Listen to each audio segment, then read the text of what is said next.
parang gulat na gulat sila. May mga papel na tayong hinahawak dito na nag-usap na itong mga magkabilang grupo na to.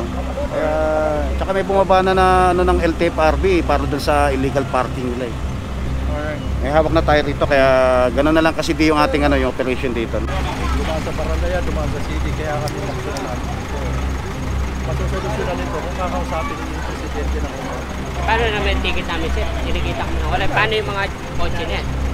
Kaya kakausapin nyo sila kasi kayo ang tinukot, kayo mga chief. Bakit karoon ang dami nyo rito? Sir, dito kami nakasir. Kaya nga mariresolve yan kung kakausapin nyo. Kayo mag-isa. May bumaba tayo na galing sa mismo sa LTFRB mo. Galing sa LTFRB mismo.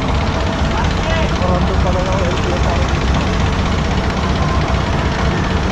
Ba't hindi po pwedeng picturean, sir? Para may ebidensya rin po kami. Kasi mahirap din po. Kasi ang hirap din po ng verbal lang po. Pwede naman kayong pumunta sa opisina.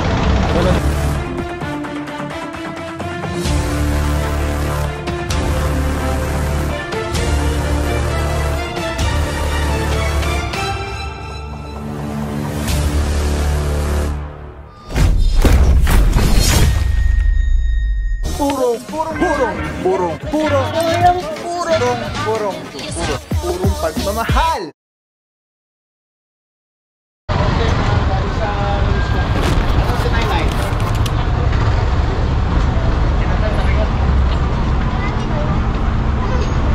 Okay guys, nasa loob tayo ng parang ano siya, private subdivision. Meron po reklamo. Pinapayagan ng PUJ dito. Homeowners. Dito.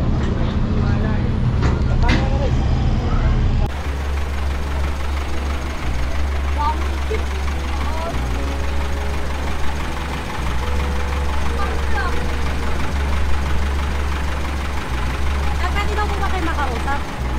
Ayaw, gabi ayaw. Sino po ba yan, sir? Ma'am? Yung pamangkin po niya na HP. Ano po pangalan niya? Ano yan, gabi? May patrolman Fajardo po. Ano po ang concern natin? Ano po ang concern? Sir. Sir, naka-video tayo, sir, ha? Naka-dokumento tayo, sir, ha? Sir Fajardo, ha?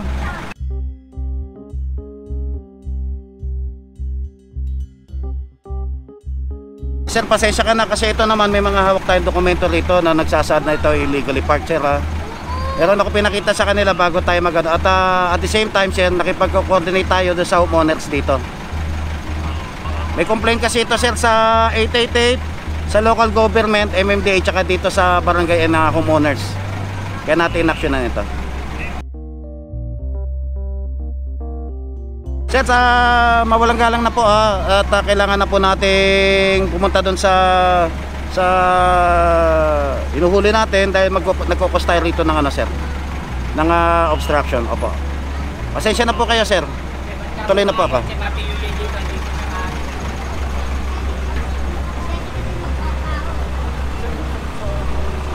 Ayan, si Patrolman Fajardo, sir, ng HPG. At tinatanong lang kung ano ba yung nangyayari dito. Ano nga po ito, kumbaga sa away pamilya. Yung mga concerns nila, dapat erase nila yan sa homeowners. Dahil yung homeowners yung nagbaba sa kanila nagkaroon ng pag-uusap na bawal yung jeep dito sa kanilang village. So yung homeowners siguro ay kino-ordinate yung concern nila. Okay, let's go na, sir.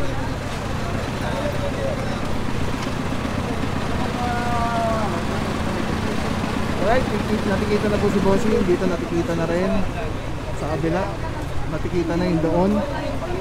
Tapos tinikitan doon sa may bandang looban.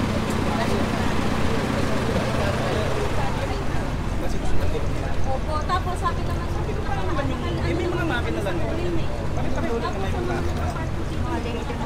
Dito mo naman kami dito. Since pa kami ulit nagagamit.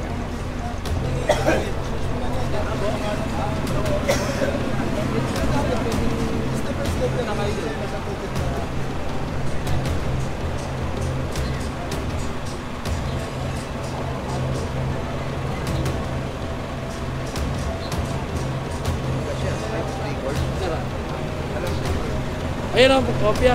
May picture mo sila ng kopya niyan.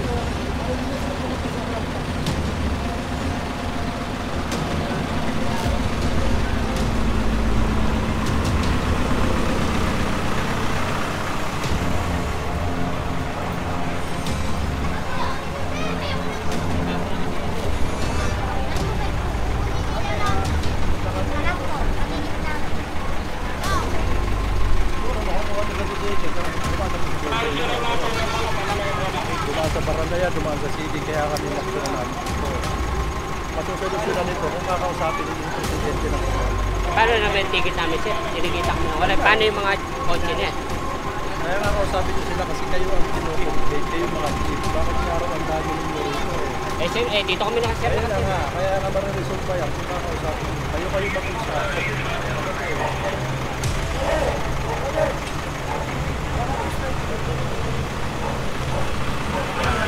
Kaya mga buro, yung mga nakikita na ay kailangan tanggalin na yung mga sakyan. At in-explain lang ni Jose Alvario na yung homeowners, napag-usapan nila na bawal public vehicle dito, yung mga jeep nila. And then, meron nga silang pag-uusap nga na bawal nga. Tapos, siguro, walang compliance, hindi pa rin nila tinanggal. So, inangat ng barangay, hindi ng tulong sa barangay, tapos dinala sa local government. Hindi makakalis kasi Kaya nga eh, ito kaya yung convict na to sa ito. hindi na namin sila umalis yun. Napabati ka mo. Pabante natin ito, drop. Pabante ito, drop. Para maka-atras to.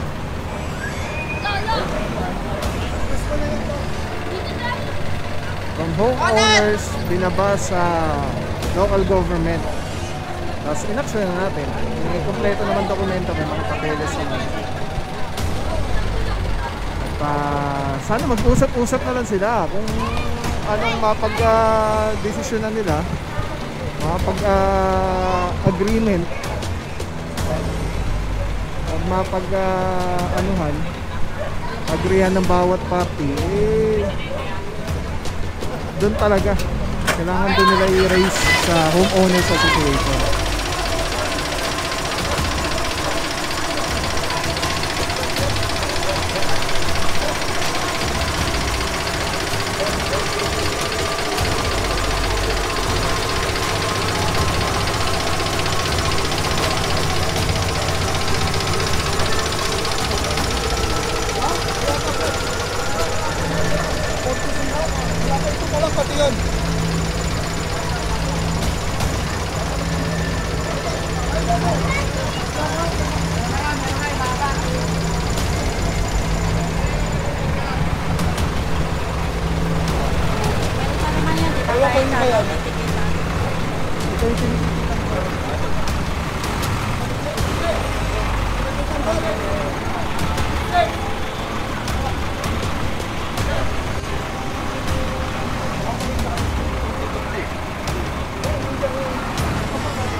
Kaya nga nagtataka ko bakit parang gulat na gulat sila. Eh may mga papel na tayong hinahawak dito na nag-usap na itong mga magkabilang grupo na to. Kaya tsaka may bumaba na ano ng LTFRB para dun sa illegal parking nila eh. Alright. May hawak na tayo rito kaya gano'n na lang kasi yung ating yung operation dito. Meron tayong pinasok natin ito kahit na private village ito. Meron tayong pinanghahawakan ng mga papel. Tayong tatakot na pumasok dito. Pag-implement ng ordinansa. Alright. Thank you so much po, Officer Francisco at OIC. Ito mga puro may nakita ko lang. Meron na ayun Alam niya, I'm sure alam nila kasi yun dated September 2, 2022. Effective December. So na-post to September 2. Ayun na pala LTFRB na pala yung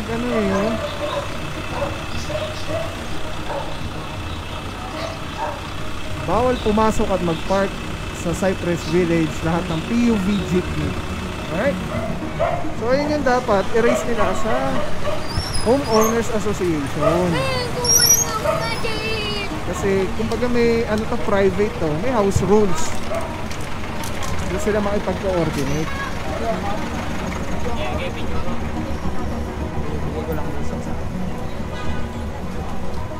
Ngayon, ang question nito ay saan sila magpa-park?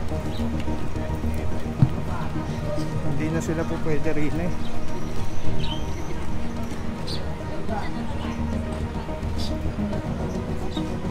Kailangan nila mag-pay parking.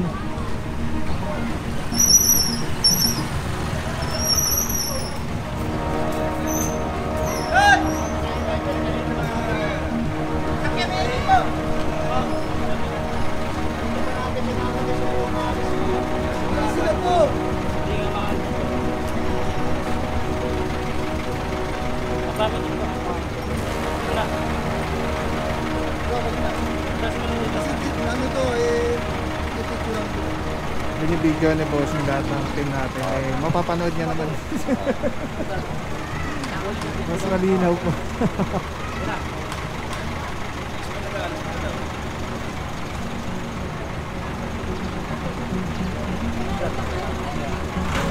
Ay, tama ka na ginagawa. Oo.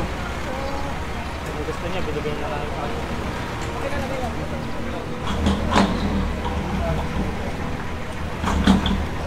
Alright mga puro, tabay lang po. At paalis na nga po ito lahat ng jeep na nakaparada dito. Yes, well. Ako po yung appointed team leader. Ano pong pangalan? Francisco po. Francis. Ano pong pangalan? Roberto po. Ito ba niya mama, meron kayo nakamit? Kasi hindi naman, sige po mamaya po pupunta kami dito. Kasi hindi naman po Pero nakipag-coordinate kami dito bago kami punta. Oo, pero mamaya po pupunta po kami. Kasi ayaw naman po makipag-coordinate sa amin yung presidente. Gagawin namin kung ang presidente mismo ayaw Bumaba tayo na galing sa mismo sa LT Party mo. Galing sa LT Party mismo. Parando pala ng LT Party. Ba't hindi po pwedeng picturean, sir? Para may ebidensya rin po kami. Kasi may hirap din po. Kasi ang hirap din po ng verbal lang po. Pwede naman kayong pumunta sa opisina. Pero dito public documents ito. Naano ko lang na kayo napabasa lang sa inyo. Ano ng LT Party. Oo, ito nakakalam ng ano mo eh. Ano yan, sir? Si Roberto Francisco daw. Sabi mo sa Ay, ano ba? Yun lang. Ito rin yun. Ay, yun, sir. Ayan.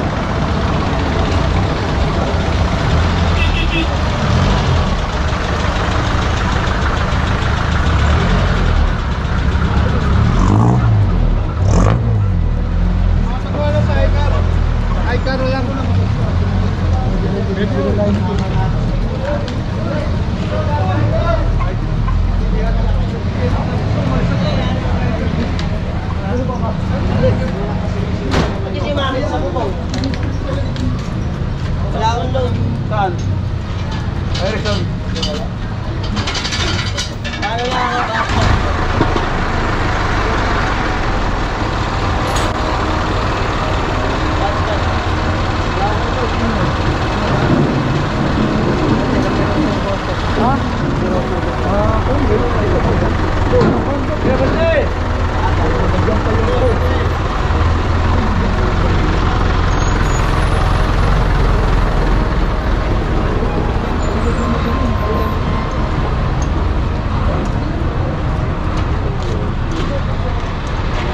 Okay mga puro, itong isa yata ito to dahil sira at hindi siya matatanggal.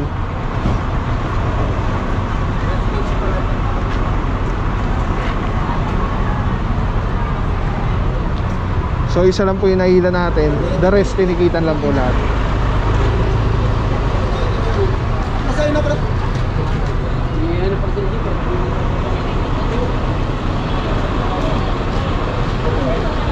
Lang Galising Philippines, grabe, sobrang solid nito mga puro. Ito lagi natin kasama sa mga operations, sa mga vlogs natin. Tatanggalin nyo, twist nyo lang yan to the left, tapos ayun na, pwede mo ng handheld camera na siya.